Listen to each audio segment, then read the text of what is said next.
আওয়ামী লীগ, ছাত্রলীগ যারা আইনত নিষিদ্ধ তাদের কার্যালয় ওপেনের এক প্রতিযোগিতা শুরু হয়েছে এবং প্রত্যেকটা জায়গায় আমরা দেখেছি বিএনপির স্থানীয় নেতারা উপস্থিত থেকে সেই কার্যালয়গুলোকে উন্মুক্ত করছেন। আমরা দেখলাম গত কয়েকদিনে আওয়ামী লীগের শীর্ষ সন্ত্রাসী যারা ছিল, কক্সবাজারের মাদক সম্রাট বদি সহ আর অসংখ্য সন্ত্রাসী 12 তারিখের পর তারা জামিন পেয়েছে। এটা প্রমাণ করে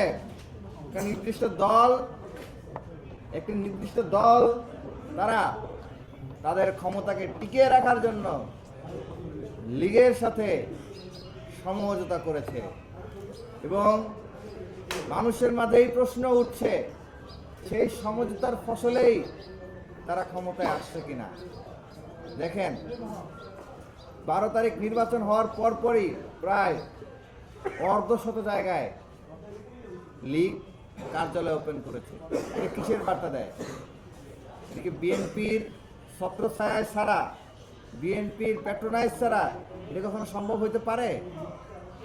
আমরা মনে করি যে বিএনপি তাদের স্থানীয় নেতারা তাদেরকে নিরাপত্তা দিয়ে এদেরকে প্রকাশ্যে নিয়ে আসতেছে।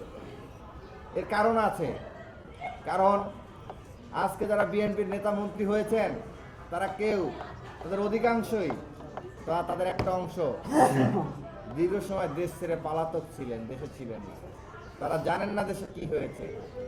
শিলং ফেরত সালাউদ্দিন সাহেব তিনি কথায় কথায় হুমকি দেন শিক্ষার্থীদেরকে, এই করবেন সেই করবেন, কিন্তু তার বক্তব্যে প্রমাণ হয় 5 আগস্টের আগে ছাত্র জনতা কিভাবে দেশকে মুক্ত করেছে সেটি তিনি জানেন না।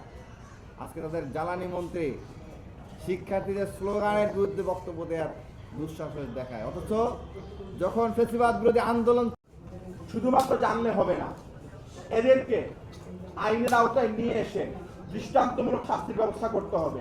প্রথমত, এই সন্ত্রাসী সংগঠন আমাদের দেশব্যাপী গত জুলাইয়ে কমপক্ষে 2000 মানুষকে হত্যা করেছে, কমপক্ষে 50,000 মানুষকে তারা ইনজুর করেছে। এই ঢাকা বিশ্ববিদ্যালয়ে 15 জুলাই 2024-এ তারা আমার ভাইদেরকে, আমার বোনদেরকে রক্তাক্ত করেছে। শুধুমাত্র রক্তাক্ত করে নাই, পুরো ক্যাম্পাস জুড়ে তারা যে সকল সন্ত্রাসী তাণ্ডব চালিয়েছে এটা ভয়ানক রকম। আমরা দেখেছি গত পুরো 2 বছর জুড়ে তারা ক্যাম্পাসে বিভিন্ন সময় বিভিন্ন কাজ করে যাচ্ছে। আমরা দেখেছি তারা তার চারুকলায় মূর্তি পুড়িয়েছে, তারা এখন নামে বেনামে ইফতার পার্টি করতেছে। এতটুকু সাহস তারা পেয়েছে, তারা ক্যাম্পাসে এখন এসে পোস্টারিং পর্যন্ত করতেছে। হয়তো বা কিছুদিন পর ইতোমধ্যে আমাদের সবাইকে বিভিন্ন সময় বিভিন্ন ফ্রন্টনের হত্যার হুমকি তো আছেই, হয়তো বা কিছুক্ষণ পরে আমাদেরকে ক্যাম্পাস ছাড়াও করতে পারে। আমরা বলে দিতে চাই এবং সুস্পষ্ট সতর্কতা জানিয়ে দিতে চাই, আপনারা যদি মনে করেন বিশ্ববিদ্যালয় প্রশাসন কিংবা সরকার খুনি লীগেরা ফিরে এসে আপনাদেরকে সেফ এক্সিট দিয়ে দিবে, তাহলে আপনারা একটা ভুলের মধ্যে আছেন। শুধুমাত্র আমরা এখানে ভিকটিম না, আপনারা যদি খুনি লীগ আবারও ফিরে আসে, আমাদেরকে যেভাবে তারা আবার সন্ত্রাসী কায়দায় আমাদেরকে আক্রমণ করবে, আপনারা এর থেকে ছাড় পাবেন না।